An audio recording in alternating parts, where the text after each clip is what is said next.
They say the most dangerous monsters aren't strangers lurking in the shadows. They're the ones who sit across the dinner table, who share the same roof, who gain our trust before betraying it in the worst possible way. This is one of those stories, a case where love, secrecy, and manipulation collided until it ended in bloodshed. Before we begin, don't forget to subscribe to Criminal Minds Archives. Every week we uncover chilling true crime stories, peeling back the layers of deceit and darkness that most people never see. Riverton, Ohio, a town known for its quiet streets, family-owned diners, and Friday night football games. A place where everyone knew their neighbors, where doors were left unlocked, and crime was something people saw on television, not in their own backyards. At the center of this idyllic town was the Grant family. Evelyn Grant was a devoted mother, loved by her friends for her warm smile and steady presence at community events. She worked at the local library where she was admired for her kindness and patience. Her teenage daughter, Chloe, was shy but bright, a girl who loved art and kept mostly to herself. The bond between Evelyn and Chloe was unshakable, more like sisters at times than mother and daughter. And then there was Thomas Reed. To Riverton, Thomas appeared to be the missing piece of Evelyn's life. A charming man with an easy smile, he seemed to dote on Evelyn and treat Chloe as his own. Together, they painted the picture of a blended family thriving after hardship. But behind closed doors, that picture began to crack. What looked like the American dream was, in reality, something far darker. Because Thomas Reed wasn't the man everyone thought he was. He was hiding a secret that would shatter Riverton and end in bloodshed. At first, life in Riverton seemed stable for Evelyn and Chloe, with Thomas in the picture. He helped around the house, attended church on Sundays, and waved at neighbors when mowing the lawn. To the outside world, Thomas Reed was everything Evelyn could have hoped for in a partner. But inside the home, cracks began to appear.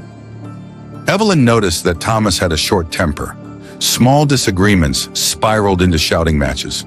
He was controlling, questioning who she spoke to, why she stayed late at work, and even monitoring Chloe's activities. Neighbors recalled hearing muffled arguments through the open windows on humid summer nights. Sometimes Chloe looked pale and withdrawn at school, as though carrying a burden no one could quite name. When Evelyn confronted Thomas about his temper, he apologized in ways that sounded sincere. Flowers, promises, soft words, but the cycle repeated itself. Anger followed by guilt. Control disguised as concern. And all the while, Thomas's interest in Chloe grew in ways that didn't seem right. He praised her appearance too often. He lingered in the kitchen when she was alone. He volunteered to drive her to school, even when it wasn't necessary. Evelyn brushed it off at first, telling herself he was just trying to bond. But behind Chloe's quiet eyes, a storm was building. Thomas wasn't just a stepfather. He was positioning himself as something else entirely, something dangerous. The uneasy atmosphere inside the Grant home was something neighbors could sense but not fully understand. To the outside world, Evelyn, Thomas, and Chloe were a typical family. A stepfather doing his best, a mother trying to hold it all together, and a teenager learning to navigate high school life. But what no one saw was the way Thomas Reed worked behind closed doors. He knew how to play the part of the caring stepfather when Evelyn was around. He asked Chloe about school, joked with her over dinner, and even bought her gifts, new sketchbooks, headphones, the kind of things a teenage girl might appreciate. Evelyn saw it as kindness, a man making an effort. But when Evelyn wasn't looking, those moments carried a different weight. Thomas slowly inserted himself into Chloe's private world. He positioned himself as someone who understood her better than her mother. He offered her rides to school, asked about her friendships, and pushed her to confide in him when she felt distant from Evelyn. What began as compliments about her intelligence or talent gradually shifted. He commented on her appearance. "You're growing up so fast," or "You're even prettier than your mom was at your age." Words that seemed harmless on the surface but landed with an uncomfortable heaviness. Chloe, only 15 at the time, didn't know how to respond. She wanted to believe Thomas's kindness was genuine. She didn't want to upset her mother, who seemed so happy after years of struggling as a single parent. But deep inside, Chloe felt uneasy. Evelyn Grant wasn't blind to Thomas's controlling nature, but like so many in her position, she rationalized it. After her divorce, she had longed for stability, for someone who could provide, who could be a partner. Thomas seemed to fill that role. When Chloe began spending more time in her room, Evelyn chalked it up to typical teenage behavior. When she caught glimpses of discomfort in her daughter's eyes, she asked Chloe if everything was okay. And Chloe, not wanting to worry her mother, simply nodded and said she was fine. The cracks were widening, but Evelyn didn't see just how deep they went. In Riverton, no one would have suspected Thomas Reed of anything more sinister than a bad temper. He was polite at community events, volunteered occasionally at the town fair, and even helped fix a neighbor's fence after a storm. But the truth was darker. Thomas had grown up in a fractured household, marked by control and secrecy. Friends from his past would later say he had always been a little too intense in his relationships, jealous to the point of obsession. By the time he moved in with Evelyn, Thomas had perfected the mask he wore in public, and behind that mask, he was slowly rewriting the dynamics inside the Grant household, placing himself at the center of both Evelyn's and Chloe's lives, until neither could breathe without him. The bond he was forcing with Chloe wasn't fatherly love, it was possession, and soon it would cross boundaries that could never be undone. By the time Chloe Grant turned 16, the Grant home no longer felt like the safe haven it once was. The warmth Evelyn had worked so hard to create was steadily being smothered under Thomas Reed's tightening grip. On the surface, he still played the role of the supportive stepfather, driving Chloe to art competitions, bringing her snacks while she studied, even bragging about her accomplishments to neighbors. To Riverton, he looked like a man proud of his stepdaughter. But behind closed doors, his behavior was far from normal. It started small. Thomas would accidentally brush against Chloe in the kitchen. He lingered too close when leaning over her shoulder to look at her drawings. He started complimenting her clothes in ways that made Chloe's stomach knot. "That dress looks amazing on you. You're turning into a young woman now, Chloe. You should be proud of that." Evelyn sometimes noticed the remarks, but dismissed them as awkward attempts at bonding. She wanted to believe Thomas was trying to step into a fatherly role, and she was grateful for his presence after years of struggling alone. But Chloe knew there was nothing fatherly about the way Thomas looked at her. Thomas began isolating Chloe in subtle ways. He told her that her friends didn't truly understand her. He suggested that Evelyn just didn't get what it was like to be a teenager anymore. He made Chloe feel like he was the only one who could relate to her. And when she resisted, when she pulled away, his mood darkened. He would slam doors, sulk in silence, or argue with Evelyn until the walls shook. The house became a minefield where Chloe tiptoed around his temper, afraid of setting him off. One night, Evelyn walked into the living room and saw Thomas sitting too close to Chloe on the couch. The television flickered in the background, but Evelyn barely noticed it. What she did notice was the way Chloe sat stiffly, her arms folded, her face pale. "Thomas," Evelyn said firmly, "give her some space." Thomas's smile didn't falter, but his eyes flashed with something sharp. "I was just talking to her. Don't make it weird, Evelyn." Chloe quickly excused herself and ran upstairs. Evelyn wanted to follow her, but Thomas stood in the way, insisting she was overreacting. His tone was calm, but his body was tense, coiled like a spring. That night, Evelyn lay awake, unease gnawing at her. For the first time, she began to question whether Thomas's behavior was truly innocent. In her room, Chloe sat with her sketchbook unopened, tears burning in her eyes. She wanted to tell her mother everything. The comments, the touches, the way Thomas made her feel trapped. But fear strangled her voice. Would Evelyn believe her, or would she think Chloe was exaggerating? And deep down, Chloe worried about what Thomas might do if she spoke out. His temper was unpredictable, and she had already seen how angry he could become over the smallest things. So she stayed silent, carrying the secret alone. Evelyn's instincts told her something was wrong, but she couldn't yet put words to it. Riverton was the kind of place where people didn't talk about such things, where scandals were whispered about behind closed doors, not confronted head-on. But the silence in the Grant home was deafening. Every day, the tension grew heavier, the space between mother and daughter filled with unspoken fear. And Thomas Reed, confident, controlling, and dangerous, tightened his hold. Parn. What Evelyn didn't know was that she was running out of time. By late 2012, the Grant household in Riverton had become a pressure cooker. Evelyn felt the tension but couldn't explain it fully, like a shadow lurking in the corner of every room. Chloe was more withdrawn than ever, and Thomas seemed to have his claws deeper into both their lives. What Evelyn didn't yet know was that her worst fears were already true. For months, Thomas had been blurring boundaries, convincing Chloe that what they shared was special. He whispered that no one else would ever understand, not even her mother. To a vulnerable teenager desperate for guidance and affection, his words were intoxicating. He made her feel important, chosen. But beneath it all, it was manipulation, exploitation.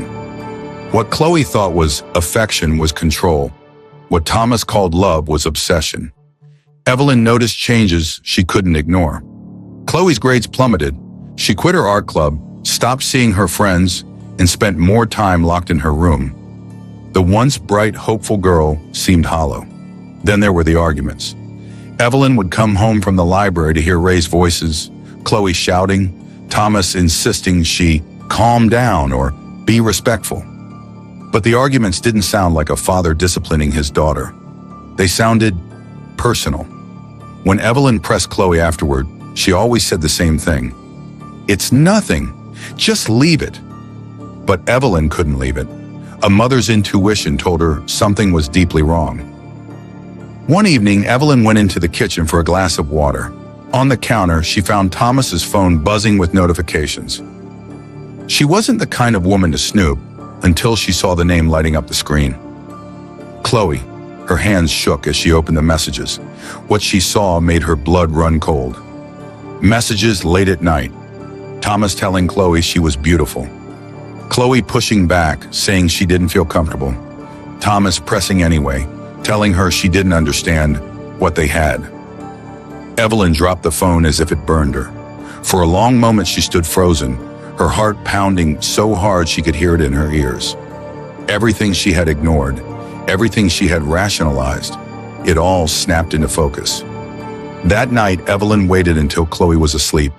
She sat Thomas down at the kitchen table, the same table where they had once shared family dinners. "What are you doing to her?" Evelyn asked, her voice trembling but firm. Thomas didn't deny it. Instead, he leaned back, his smile cold and defiant. "You don't get it, Evelyn. She needs me. She comes to me because you don't understand her." Evelyn's stomach churned. "She's a child," she spat. "My child."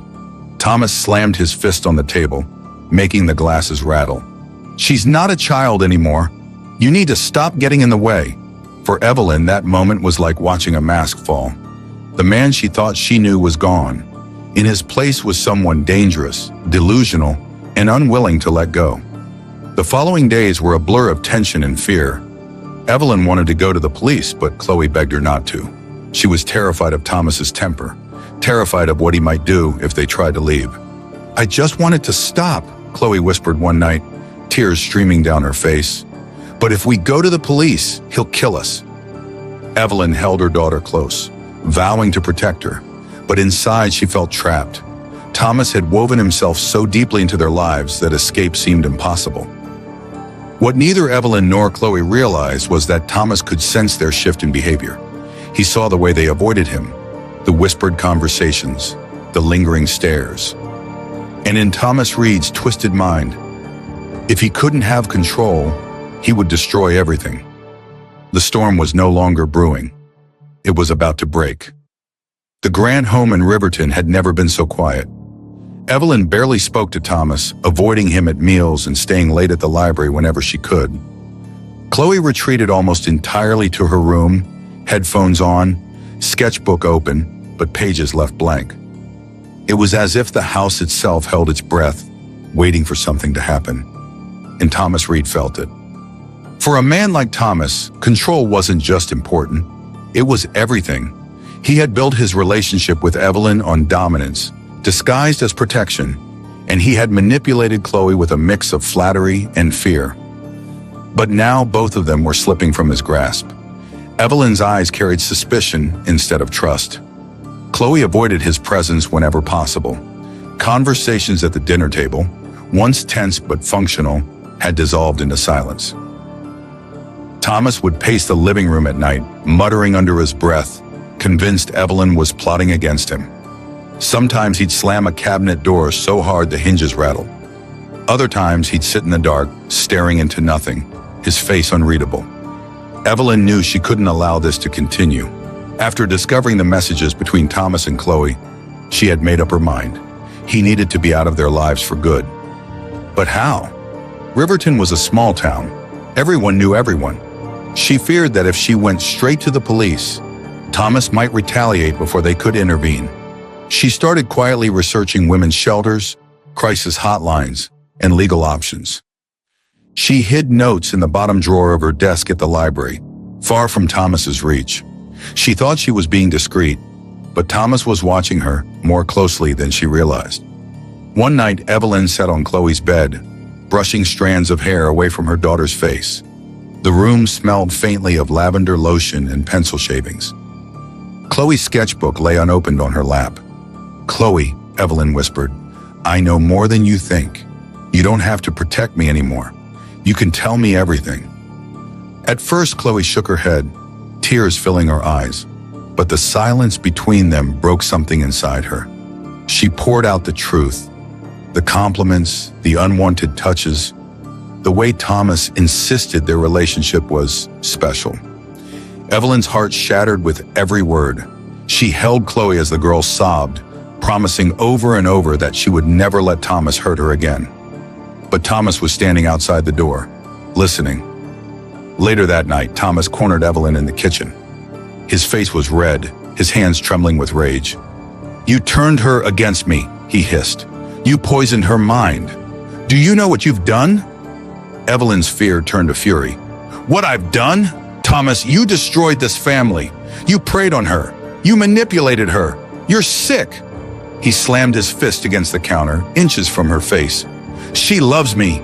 You don't understand. She needs me more than she needs you." Evelyn's voice was steel.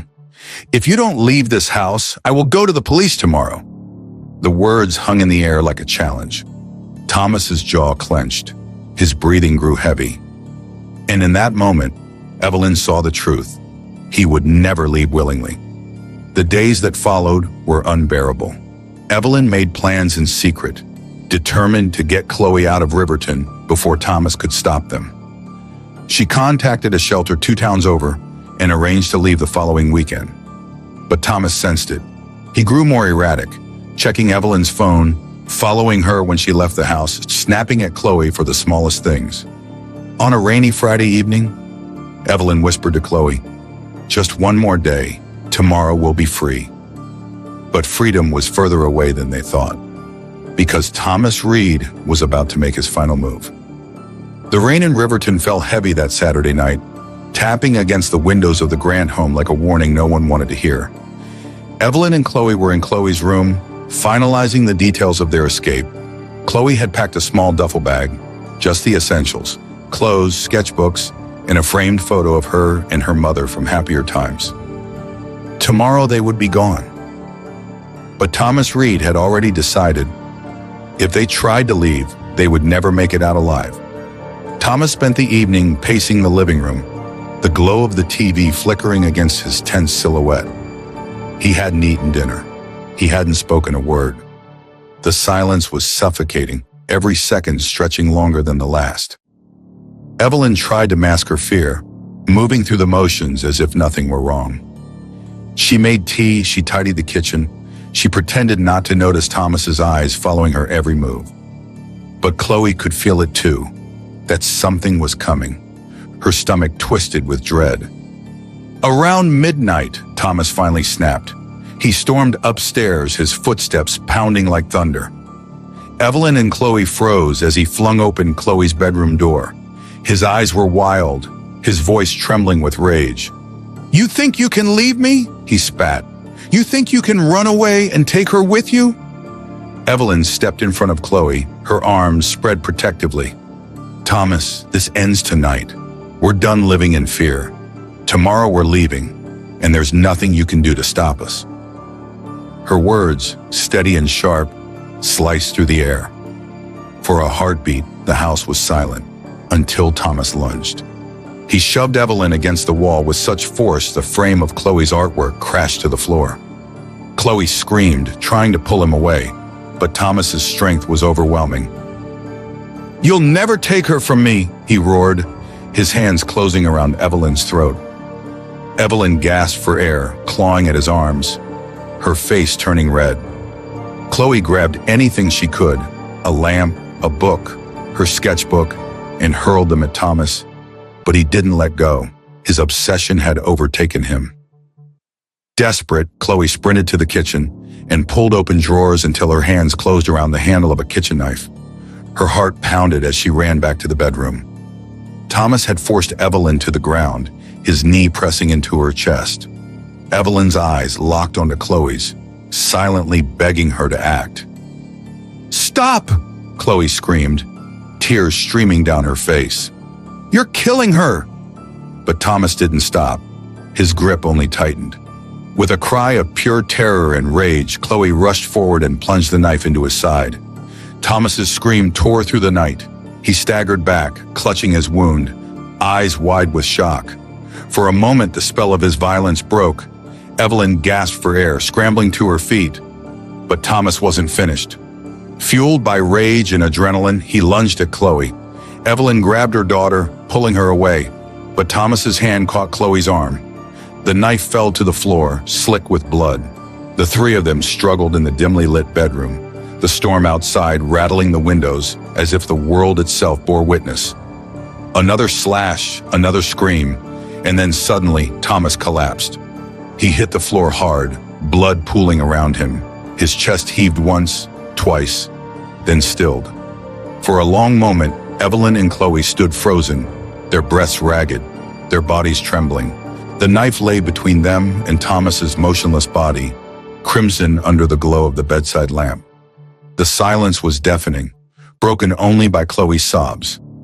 Evelyn pulled her daughter into her arms, rocking her as if she were a child again. "It's over," Evelyn whispered, though she wasn't sure if she believed it. "He can't hurt us anymore." But she knew this was only the beginning. The blood on their hands would bind them forever, not to Thomas Reed, but to the horror of what he had forced them to do. Tomorrow was supposed to be their escape.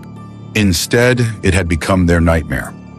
The storm that raged over Riverton that night finally passed, but inside the Grant home, another storm had taken its place. At 2:37 a.m., Evelyn dialed 911 with trembling hands. Her voice cracked as she told the dispatcher, "My husband, he attacked us. My daughter, he's not breathing. Please, please, send someone." Within minutes, the quiet street lit up with flashing red and blue. Neighbors peeked through curtains, whispering to each other as police cruisers and an ambulance pulled up outside the modest two-story home. Riverton was the kind of town where nothing ever happened. But tonight, everything had changed. Two officers entered the home first, weapons drawn, unsure of what scene they would encounter. They found Evelyn and Chloe huddled together in the living room, their clothes stained with blood, their eyes wide and hollow. Upstairs in the bedroom, Thomas Reed lay sprawled on the carpet in a crimson pool. The knife, smeared and glinting under the lamplight, rested just inches from his hand. The paramedics checked him, but it was too late. Thomas Reed was pronounced dead at the scene. Detective Laura Jennings, a veteran in her mid-40s with sharp eyes and a calm demeanor, arrived shortly after. She quickly assessed the scene, noting Evelyn and Chloe's visible injuries. Evelyn's bruised neck, Chloe's scraped arms. She asked the first question that would set the tone of the investigation. "Who held the knife?" Chloe hesitated, her lip trembling. Evelyn squeezed her daughter's hand, but Chloe finally whispered, "I did." The weight of those words hung heavy in the room. A teenage girl admitting to killing her stepfather, it was a revelation that would ripple far beyond the walls of that house. Protocol demanded it. Evelyn and Chloe were escorted to the Riverton Police Department in separate cruisers, wrapped in thin blankets. The ride through town felt endless. Chloe stared out the window, watching familiar houses pass by, each one oblivious to the storm inside her. At the station, they were placed in separate rooms. Evelyn sat at a table under the harsh glow of fluorescent lights, her hands folded tightly together. Chloe sat in another, her eyes red from crying, clutching her sketchbook like a lifeline. Detectives Jennings and her partner, Officer Ramirez, began the questioning. Evelyn spoke first. She explained how she had discovered Thomas's inappropriate messages, how Chloe had confided in her, how she had planned to leave him the very next day. She described the confrontation, the attack, and how Chloe had acted to save her life. "I know how it looks," Evelyn said, her voice breaking. "But she didn't have a choice. He was going to kill me. He was going to kill us both." Jennings studied her for a long moment, then quietly asked, "Why didn't you come to us sooner?" Evelyn dropped her gaze. Shame and guilt tightened her throat. "Because I was scared," she admitted. "He said if we ever tried to leave, he'd kill us. I believed him." When it was Chloe's turn, the detectives approached gently. She was young, traumatized, and fragile. Through tears, Chloe repeated her mother's account, adding small details Evelyn hadn't mentioned. The late-night conversations with Thomas, his insistence that they shared a bond, the arguments, the threats, the feeling of being trapped in her own home. "I didn't want to hurt him," Chloe said, her voice barely audible. "I just wanted him to stop. He wouldn't stop." Jennings took notes carefully, her expression unreadable. But inside, she felt a surge of anger, not at Chloe, but at Thomas Reed, for grooming and terrorizing a child. By sunrise, the news had already spread. A man dead. His stepdaughter, the one who killed him. The whispers started immediately. Some neighbors expressed shock. Thomas was such a nice guy, always helping with yard work. Others admitted that they had noticed strange tension in the family but never thought it could lead to this. At Riverton High, Chloe's classmates texted each other in disbelief. Some called her a hero. Others whispered cruel rumors, twisting the truth into gossip. In a town where everyone thought they knew each other, the case split the community in half. The district attorney's office now faced a difficult decision. Chloe had confessed to the killing, but the evidence strongly suggested self-defense, or at the very least, defense of her mother. Detective Jennings prepared her report with meticulous detail. She noted Evelyn's bruises, the broken frame in Chloe's room, the neighbors who had reported hearing shouting that night. Every detail painted a picture of a home poisoned by abuse and manipulation. The question remained, would the system see Chloe as a murderer or a survivor? The weeks after Thomas Reed's death blurred together for Evelyn and Chloe.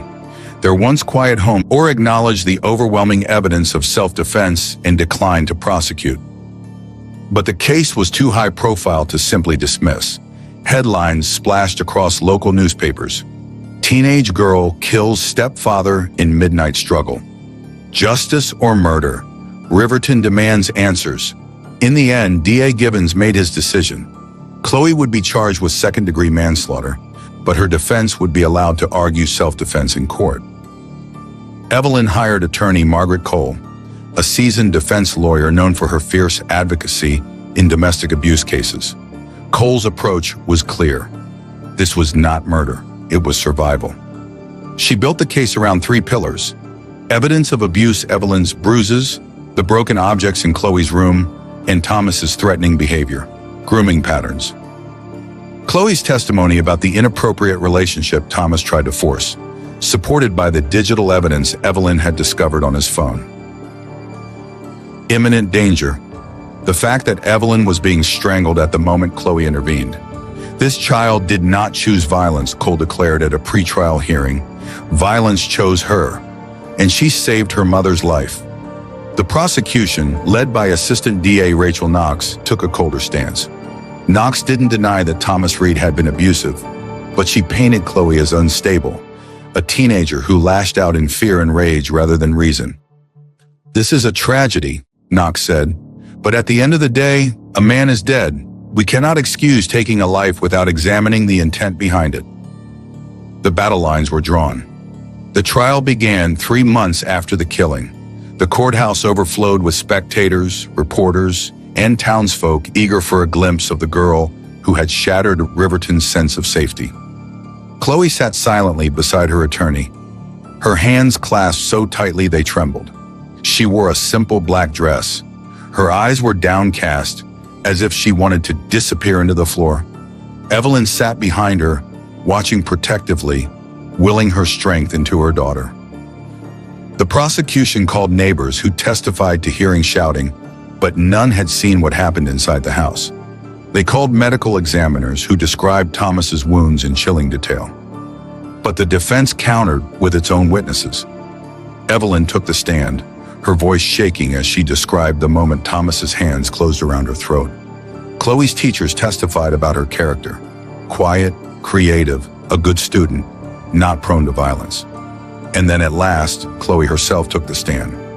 The courtroom was silent as Chloe spoke. She described Thomas's words, the way he blurred the line between affection and obsession, the fear she lived with every day. She described watching her mother suffocate, believing she would lose her that night. "I didn't want him to die," Chloe said through tears. "I just wanted him to stop hurting her. I just wanted us to be safe." Her voice cracked on the word safe, and even some jurors looked down, their expressions heavy with emotion. After 2 weeks of testimony and arguments, the jury deliberated for only 8 hours. When they returned, the courtroom held its breath. On the charge of second-degree manslaughter, we find the defendant, Chloe Grant, not guilty. Evelyn broke down in tears, clutching her daughter as the verdict echoed through the room. Chloe sobbed into her mother's shoulder, the weight of months of fear and uncertainty finally breaking free. It was over, at least legally. Outside the courthouse, reactions were divided. Some cheered the verdict, calling Chloe a hero for defending her mother. Others muttered that she had gotten away with murder. For Evelyn and Chloe, freedom came with a different kind of sentence: the lifelong scars of trauma. They had survived Thomas Reed, but survival carried its own shadow. As Attorney Cole told reporters, "There is no victory in cases like this. Only survival. Only the hope that healing can one day follow." The gavel had fallen, the courtroom emptied, and the verdict had been read. Chloe Grant was free. But freedom didn't mean peace. Evelyn and Chloe returned to Riverton not as they had once been, but as people marked by tragedy. Their home remained a crime scene for weeks before they were allowed to return, and when they did, the silence inside those walls was suffocating. The blood was gone, the carpet had been replaced, but memories lingered in every corner. The bedroom where Thomas had raged, the kitchen where Evelyn had once pretended everything was normal, the living room where the final struggle had taken place. Evelyn couldn't bear it. Within months, she sold the house. She and Chloe moved 2 towns over to a small rental apartment where no one knew their faces, where they could walk the grocery aisles without whispers following them. But even in their new life, the past trailed behind. At 17, Chloe should have been worrying about prom dresses, college applications, and friendships. Instead, she was battling nightmares, panic attacks, and the lingering voice of Thomas in her head. She tried therapy, though the first few sessions left her trembling, unable to speak. Slowly, she began opening up about the guilt she carried. "I keep thinking," she told her therapist, "if I had just hidden better, or screamed louder, or done something else, maybe he wouldn't be dead. Maybe Mom wouldn't hurt so much." Her therapist gently reminded her, "Chloe, you didn't cause this. You ended it." Still, the guilt clung to her like a shadow. At school, whispers followed her despite the move. Rumors spread online, half-truths and cruel distortions. Some called her a survivor. Others called her a killer. She withdrew further, finding solace only in her sketchbook, where she poured out the images in her mind. Dark figures, broken glass, faceless men with hands reaching. Evelyn carried her own burden. She wrestled with the guilt of having missed the signs, of having stayed with Thomas long enough for him to sink his claws into Chloe. Late at night, she replayed everything. The warnings she had brushed aside, the smiles she had believed, the apologies she had accepted. If she had left sooner, would Chloe have been spared? But then she remembered the way Thomas had tightened his grip around her throat, the look of fury in his eyes. If Chloe hadn't acted, neither of them would be alive. Still, Evelyn struggled. Therapy helped, but the scars ran deep. Sometimes, when Chloe flinched at sudden noises, Evelyn's heart cracked a little more.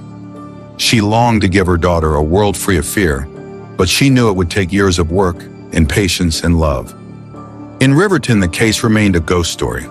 At backyard barbecues and high school football games, people still whispered about the Grant girl who killed her stepfather. Some said Chloe was brave. Others insisted she should have gone to the police sooner. But no one could deny the truth, that behind the closed doors of an ordinary suburban home, horror had been hiding in plain sight. The story became a cautionary tale about secrets, abuse, and the masks people wear. Thomas Reed, once seen as a model citizen, was now remembered as a predator who had fooled an entire town. 2 years later, Chloe graduated high school. She wore her cap and gown with quiet pride, Evelyn cheering through tears in the audience. Chloe gave a short speech as part of her class's ceremony.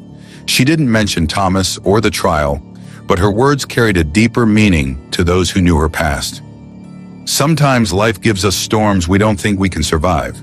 But if we keep moving forward, even in the dark, eventually we'll see light again. The audience erupted in applause. For Evelyn, it was the first time she felt that maybe, just maybe, Chloe was beginning to find her way back. Years would pass and the memory of that night would never fade completely. But Evelyn and Chloe learned to live with it, to carry it without letting it crush them. For Evelyn, the lesson was painful but clear. Never ignore the warning signs. Never stay silent in the face of danger. For Chloe, it was more complicated. She carried both the weight of trauma and the knowledge that she had saved her mother's life. They didn't call themselves survivors. They didn't call themselves victims. They simply called themselves alive. And in the end, that was enough. So tonight, as we close the file on this case, we leave you with this thought. Evil often wears a familiar face, and the warning signs we ignore can cost lives. If you found this case chilling and want to hear more real stories of betrayal, deception, and crime, make sure to subscribe to Criminal Minds Archives. Every week we uncover the darkest corners of the human mind and the lessons they leave behind.